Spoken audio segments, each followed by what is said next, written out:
Shalom la famille, bonsoir à tous, j'espère que vous allez tous bien. Je voudrais vous parler de quelque chose de très important. Ce soir, je voudrais vous parler de la mondanité. Je voudrais vous parler de la vie dans ce monde. Parce que nous vivons dans ce monde, même si nous ne sommes pas du monde, mais nous vivons dans ce monde. Et c'est très important ce que je vais dire dans cette vidéo. Pour nous-mêmes, pour moi en premier, pour vous tous, pour nous tous. Parce que nous avons besoin d'enseignement de la parole de Dieu. D'exhortation, je dirais, plutôt que d'enseignement. Alors pour cela, frères et sœurs, nous allons prendre Proverbe 28. Et à partir du verset 18, mais on va voir plusieurs versets. Ce livre des Proverbes est très riche, très important, très beau. Et vraiment, frères et sœurs, je vous encourage à le lire, à le méditer, à le dévorer même. Vraiment, frères et sœurs. Donc, au verset 18, la parole dit « Celui qui marche dans l'intégrité trouve le salut. » Celui qui marche dans l'intégrité trouve le salut. Mais celui qui suit deux voies tortueuses tombe dans l'une d'elles. Celui qui suit deux voies tortueuses tombe dans l'une d'elles. Vraiment, là on commence avec un verset très fort. Parce que on voit que c'est très important de marcher dans l'intégrité. Et marcher dans l'intégrité, ça veut dire quoi? Ça veut dire marcher dans la justice, marcher dans l'amour, essayer de faire les choses bien. C'est ce que Dieu nous demande tout au long de la parole de Dieu. Tout au long de sa parole, il nous demande de marcher dans la justice, marcher dans l'amour. Parce que, certes, oui, Dieu nous aime. Dieu a donné son Fils pour nous racheter du péché. Mais si on ne marche pas dans l'amour, si on fait les choses à notre sauce, comment ça va se passer à la fin? Jésus, il va nous dire, oui, je t'ai donné ta chance, je suis mort pour toi, mais tu n'as pas voulu suivre mes commandements, ben c'est trop tard pour toi. Voilà.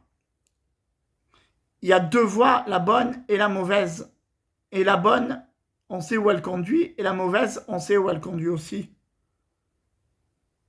Les voies tortueuses, ce sont des voies de notre propre chair, des voies que l'ennemi, ou des fois même pas l'ennemi, parce qu'on met l'ennemi des fois, mais l'ennemi, lui, se frotte les mains en disant « Hey, il m'invoque là, mais je suis même pas là, moi. » Voilà, des fois, c'est juste notre chair qui veut nous faire des choses pour arriver plus vite à un but qu'on s'est donné. Alors que si on marche selon la justice de Dieu, si on marche selon la volonté de Dieu, on marche dans l'intégrité, voilà, on arrivera au but que Dieu a fixé pour nous, le plan parfait de Dieu. Et on demeurera dans l'amour de Dieu, parce qu'on suivra ses commandements. Voilà. Le verset 19, ensuite, dit « Celui qui cultive son champ est rassasié de pain, mais celui qui poursuit des choses vaines est rassasié de pauvreté. » Celui qui cultive son champ est rassasié de pain. Cultiver son champ, ça veut dire quoi, frères et sœurs? Cultiver son champ, ça veut dire qu'on doit travailler. On ne doit pas rester là oisif, à rien faire en attendant que les choses passent. Dieu nous demande de travailler. Il nous demande de le servir, oui, pour le royaume. Ça, c'est très important, mais il nous demande aussi de travailler pour gagner notre vie. La parole déclare que celui qui ne travaille pas, qui ne mange pas. Et ça, c'est très important. Parce qu'on doit se rappeler de ça. En tant que chrétien, c'est très important de connaître la valeur des choses, la valeur du travail. Dieu aime le travail, frères et sœurs. Mais celui qui poursuit des choses vaines est rassasié de pauvreté. Les choses vaines, c'est quoi? C'est tout ce qui ne mène pas à Dieu. C'est tout ce qui est éphémère, voilà. Je ne sais pas si vous me suivez. Les choses vaines, c'est l'argent facile, c'est avoir les femmes juste pour être heureux, mais un bonheur éphémère, voilà. Ça, c'est les gens du monde qui veulent ça. On veut de l'argent, on veut des belles voitures, on veut des belles femmes, mais pour quel but? Juste pour être heureux? Mais sauf qu'ils oublient que dans la tombe, après, on n'a plus tout ça. Et devant Dieu, on est tout seul. Et nous, les chrétiens, on doit se rappeler de ça. Même si on est sauvé, certes, mais au jour du jugement, parce qu'on sera quand même jugé, on sera tout seul devant Dieu. Et toutes ces choses éphémères là, les belles voitures là, les belles femmes là, tout ce que on aurait désiré ici-bas, on n'aura plus tout ça. Les religions là qui disent qu'on a 47 femmes ou je ne sais quoi. Mais ça n'existe pas tout ça. C'est de la fable, c'est du pipeau ça. Et celui qui poursuit les choses vaines est rassasié de pauvreté. Là, Dieu parle de la pauvreté spirituelle. Parce que celui qui poursuit des choses vaines, celui qui poursuit les choses de ce monde, il ne s'attache pas aux choses de Dieu. Et il ne cherche pas le vrai bonheur qui est en Dieu, en Jésus-Christ. Et du coup, s'il ne s'attache pas au vrai bonheur, à la vraie richesse qui est en Christ, il va rester pauvre parce qu'il ne va pas trouver la vraie richesse. Verset 20. Un homme fidèle est comblé de bénédictions, mais celui qui a hâte de s'enrichir ne reste pas impuni. Un homme fidèle est comblé de bénédictions. Fidèle à Dieu, fidèle au commandement. Et c'est là où je veux en venir, frères et sœurs. Nous devons toujours rester fidèles à la parole de Dieu, demeurer ferme. Et la bénédiction qui s'attache à nous, qui s'attache à nos pas, c'est l'héritage qu'on a en Jésus-Christ. C'est la vie éternelle. C'est le ciel, la couronne de vie. Et ça, frères et sœurs, nous devons le savoir, ça doit rester gravé dans nos cœurs.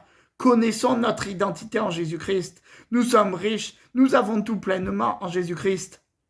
Alors, frères et sœurs, ne nous attachons pas aux choses du monde-là, aux choses vaines, aux choses périssables. Et surtout, ne cherchons pas à nous enrichir par nous-mêmes avec les choses vaines, avec l'argent de ce monde-là.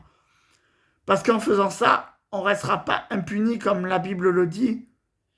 Mais si on cherche à aller par nous-mêmes dans des voies tortueuses, comme je l'ai dit précédemment, on va tomber dans le péché, on va tomber dans ce que Dieu n'aime pas.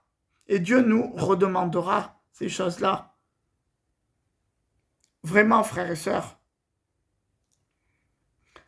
Il n'est pas bon d'avoir égard aux personnes, et pour un morceau de pain, un homme se livre au péché. La Bible le dit, malheur à l'homme qui se confie à l'homme. C'est à Dieu seul qu'on doit se confier dans notre vie. Lorsque quelque chose ne va pas voir un homme pour dire « Ah, ça va pas ». Mais non, va dans le secret voir ton Père Céleste et confie-toi à lui de tout ton cœur. Parce que la Bible déclare « Tout ce que tu demandes, si tu crois que tu l'as, tu le reçois. Demande et tu reçois, dit la parole. Alors confie-toi à ton papa, confie-toi à ton Père Céleste. L'Éternel t'attend. Il te tend les mains, Vraiment. Restons fermes, frères et sœurs. Oh, rekobo shakarabeshekerobo. Frères et sœurs, vraiment, frères et sœurs. Attachons-nous aux choses d'en haut, attachons-nous à la parole. Vraiment. C'était cela que le Saint-Esprit m'avait dit de vous transmettre ce soir, de nous transmettre, Parce que quand je vous parle, je me parle à moi-même aussi. Quand je vous exhorte, frères et sœurs, je m'exhorte à moi-même aussi en premier. Vraiment, frères et sœurs, je vous souhaite une très bonne soirée ou une très bonne journée, parce que je ne sais pas quand vous écouterez la vidéo. Et vraiment, soyez tous bénis, soyez fortifiés du Saint-Esprit. Je vous aime. À la prochaine.